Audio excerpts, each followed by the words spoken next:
The Sugar Show 2.0, one of the greatest title fights in UFC history, followed by one of the not so greatest title fights in UFC history. What's up? You're tuned into Play Action Productions. My name's Andrew, and today we're talking UFC 248 Adesanya vs. Romero. Before we even touch on the pay-per-view, we gotta talk about the last fight in the prelims, the Sugar Show 2.0.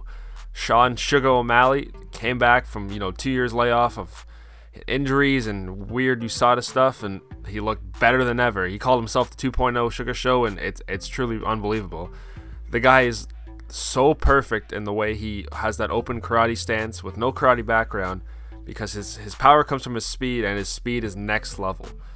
You got to think about what he just did. Like, Jose Quinones is a tough fighter. I mean, obviously he's not the highest quality of opponent he could have had, but they were supposed to fight 2 years ago, and it was a good matchup then, and it's still a good matchup now.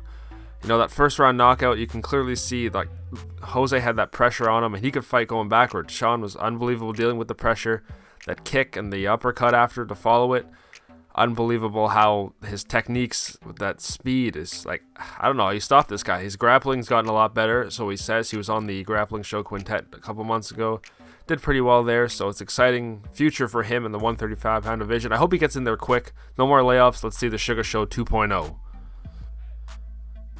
We'll skip ahead to the co-main event, which was the pinnacle of the night, but more importantly, like probably a top 5 fight, a top 5 title fight of all time. It was Weili Zhang and Joanna Jędrzejczyk for the 115-pound women's strawweight title.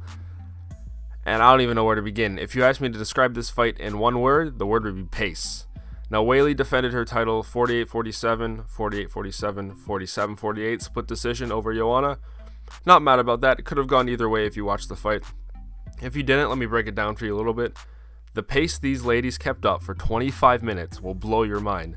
From the very bell, like the first bell, they didn't stop punching until the end. It was incredible. And it was kind of like your classic battle between a volume but no power striker, Joanna, and a power but not a lot of volume striker, like Weili. And you got to think about it like this, right? Weili kind of came out headhunting a little bit, and Joanna was on point, kind of like the classic Joanna from her reign as the strawweight queen for how many years, right?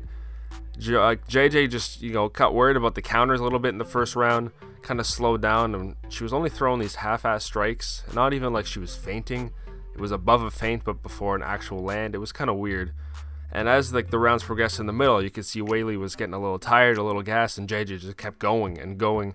She's beating up her legs, doing good work to the body, and she was actually kind of feeling those shots a lot more than she did in round one, even though Weili was kind of gassed, but it didn't stop. You think it stopped in the third and the fourth? No, it just continued. And JJ, really smart fighter, switched to southpaw. I noticed that left high kick was open and was pumping that through. She landed a great one in the second round and was continuing to try to land those.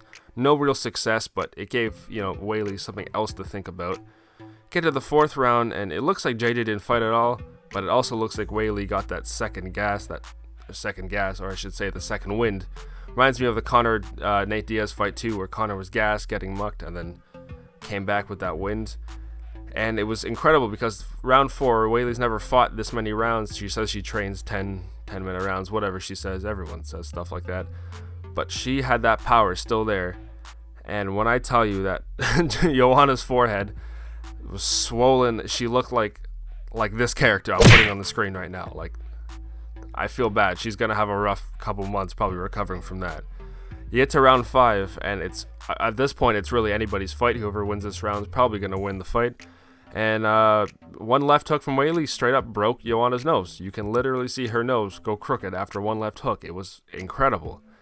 And the pressure, the pace continued in that 5th round, and she finally got the win. And, I don't know what you do in this situation, because I'd love to run it back because of how damn good the fight was, but you can't. There's so many good contenders. You got Rose fighting Andrade next month. You got Tatiana Suarez, who might be the scariest 115-pounder ever, still recovering from a neck injury. But this fight, if you haven't checked it out, find it online, stream it somewhere. This fight may change your life. It was incredible. Congrats to both these ladies. Main event time, Israel Adesanya, Yoel Romero, 185-pound middleweight championship. And after that crazy-ass co-main event we just had, everyone's super excited for this. And guess what? It kind of let us down. Now, I'm not going to say it was a complete letdown. We'll start way at the beginning. Yoel's in the octagon. You know Izzy's coming out to something cool. First of all, he has cool, I'm not sure the references, I got to look into that a little bit, but he's walking out, flowers kind of being thrown in his path, flowers get thrown in the air, and he's coming out to Drake and Kanye. You know he's going to win when he's coming out to Con Easy. But more importantly, we'll get to the fight, and you think, you know, you kind of understand what's going to go on here. Yoel's notorious for kind of being lax and being kind of lazy looking, and then he explodes with that ridiculous power. He's also known for his wrestling, but not his wrestling. This guy's got a silver medal at the Olympics. Elite wrestler, especially with all that muscle mass on him. He's on top of you. You ain't getting up anytime soon. But he never uses it. Like, never, ever. You have Izzy, who's just an unbelievable sniper with his kickboxing. He'll hit you for anything. And one thing I really admire about Izzy that I don't know if it gets talked about enough, but maybe I'm just imagining it. I don't know. But it's hard to figure him out, obviously, because of his footwork. But if you look up, like, the best case is the Whitaker knockout, right? You look up, and he's kind of defending a left hook at the same time as he's gearing up a right kick to hit him in the head. Like, he thinks so far ahead that he'll use your strikes against you to set up a trap to hit him. Like, it's incredible what he does. And you come to this fight, and, like, nothing happened. Like, Izzy won by unanimous decision. It was 2 48-47s and a 49-46. This entire first round, I think there were 7 strikes thrown. Like, Yoel didn't move at all. And that was kind of the story for the entire fight. You know, as the fight progressed, you could see Izzy was beating up Yoel's leg with those low leg kicks. But that's all really that happened. Yoel tried to explode a couple times, landed a couple good shots, but you could tell he was being patient on Izzy, and Izzy didn't want any of that smoke, and you can't blame him for that. You know, it was a chess match. That's the end of the day, it's a chess match, and unfortunately, that's how it had to go. I think we were all spoiled from that co-main event that we wanted blood and violence, and it never came. But through the entire 5 rounds, it was like that. Patience. Izzy got a little bit more comfortable, landed a few kicks, and then you have Yoel exploding at you, landed maybe a couple good shots. It was funny because the ref was giving them like warnings for being timid every single round, and that didn't change a damn thing. And I think it was also funny too because at the end, Yoel's kind of yapping at him in the 4th and the 5th, and he gets on the mic after and says, "Nobody wants to see people running around. People pay pay-per-views to watch us fight, not watch Usain Bolt." It's like, dude, you were the one running around. I mean, granted, Izzy was running too. It was a shared consequence, we'll call it, but. Yeah, not the fight that everyone expected. I mean, maybe the real diehards kind of thought it, but, you know, you had, what do they call him, fake Ricky Martin, caked up Paulo Costa in the stands. He's obviously getting the next shot. He looks about 300 pounds. Like, I don't know what's going on with him, but he's got a similar style, I guess you call it, to Yoel, except I think he's going to be a lot more aggressive, which might bring out the best in Izzy. You know, Izzy does best against these top competitors who are different styles, and he's not really faced anyone like Paulo Costa yet, so that'll be a good fight. But I don't know. I'm not sure what to say about this one. I don't know where Yoel goes from here. That's his that was technically his first title shot that he could actually win the title in, because this guy just misses weight all the time. Maybe he goes up to 205 and see what he can do, but he needs to be more aggressive or use his wrestling, or he's not going anywhere. He's 42. He said he wants to fight till 52.